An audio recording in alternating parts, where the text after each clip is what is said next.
What is said to be the treasure of one's town is truly its people. Bukod sa magagandang tanawin, yaman ding ituring ang mga tao ng isang bayan. Kaya naman, kilalanin natin ang isa sa mga nagsisilbing inspirasyon sa mga kapwa niyang Aguilareños. So I worked for 17 years. So I dedicated my life for 17 years for the family. Ano kaya ang susunod na gagawin ko sa buhay? So kinausap ko yung employer whether I can study part-time. So pinayagan nila ako. So nag-aaral ako part-time. That's the best and happy thing na nangyari sa akin kasi nung hinawakan ko yung diploma ko, sabi ko, Lord, ito na yung gustong-gusto kong ma-achieve.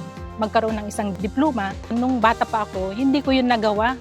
Kasi nga, at the age of 21, umalis na ako nagtrabaho. From then on, so nag-start na akong mag-training. Mostly, ang gusto ko kasi, isa yung nakakasalamuha yung community.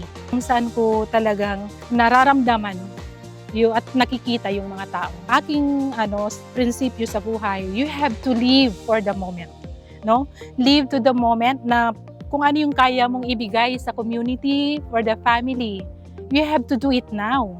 My devotion for the community.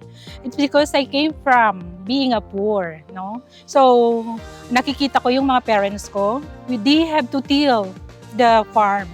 That's why I also want to do something for everyone. Kasi naranasan ko yun.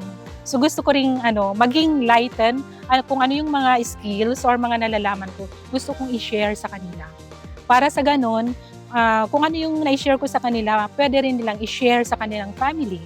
Living to the moment, inspiring others, and innovation. That is what we can learn from the life of Ma'am Imelda Soriano. Indeed, helping others through your God-given talent and skills will surely give you the best of things.